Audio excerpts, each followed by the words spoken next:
नमस्कार. तर मी कोकणामध्ये आली आहे आणि आय एम शुअर की जेवढी मी एक्सायटेड आहे तेवढेच तुम्ही पण एक्सायटेड असाल.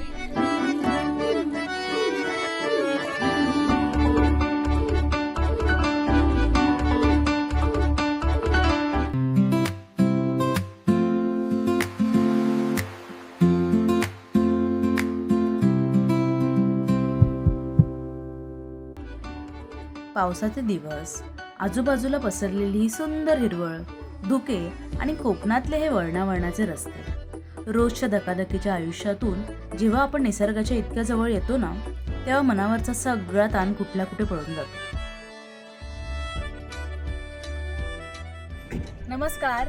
तर मी कोकणामध्ये आली आहे आणि कोकणात आल्यानंतर मला सगळ्यात पहिल्या ठिकाणी यायचं होतं आणि आय एम शुअर की जेवढी मी एक्सायटेड आहे तेवढेच तुम्ही पण एक्सायटेड असाल.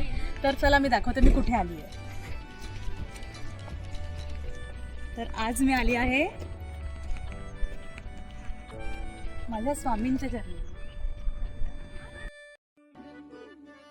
मठाच्या परिसरात पाऊल ठेवताच समोर दिसणारी स्वामींची ही भव्य पांढरी शुभ्र मूर्ती मनाला थक्क करून सोडते.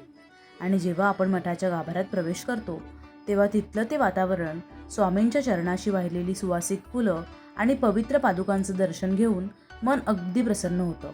असं वाटतं की स्वामी स्वतः बसून म्हणतात, भिऊ नकोस, मी तुझ्या पाठीशी आहे.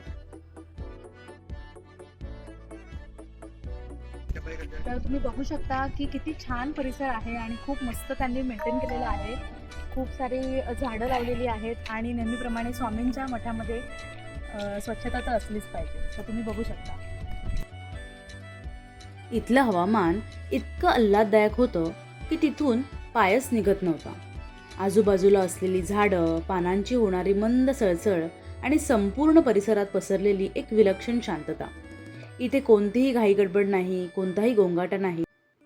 शहरातल्या गर्दीपासून दूर जर तुम्हाला स्वतःसोबत आणि देवाशी एकरूप व्हायचं असेल तर या वातावरणात फक्त शांत बसून राहणंही पुरेसं आहे. या मठामध्ये प्रवेश करण्यापूर्वी येथे असलेल्या श्री शनिशिळेचं दर्शन घेतलं जातं. अशी श्रद्धा आहे की प्रथम शनिदेवांचं दर्शन घेतल्यानंतरच स्वामी समर्थांच्या दर्शनासाठी मठात प्रवेश करावा. तर या मंदिराचा इतिहास म्हणजे भ्रमण करत असताना श्री स्वामी समर्थ महाराजांनी वशिष्ठी नदीच्या काठावर असलेल्या एका पाषाणावर विश्रांती घेतली होती.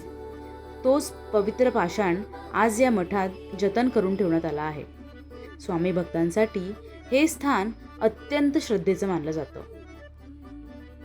चिपळूणच्या रत्नागिरी जिल्ह्यात वसलेलं हे छोटंसं निसर्गरम्य आंबडस गाव आणि याच गावाच्या कुशीत शांतपणे वसलं आहे आपलं स्वामींचं मठ. जर तुम्हालाही या सुंदर मठाला भेट द्यायची असेल तर आंबडस या गावामध्ये नक्की या. What a beauty. काय क्लायमेट झालं आहे तुम्ही बघू शकता. खूपच सुंदर. हे एक्झॅक्टली स्वामींच्या मठाच्या इथेच आहे. हे बघा, इथे स्वामींची भव्य मूर्ती आहे आणि याच्या बाजूलाच हा असा हिरवागार निसर्ग आहे. खूपच सुंदर.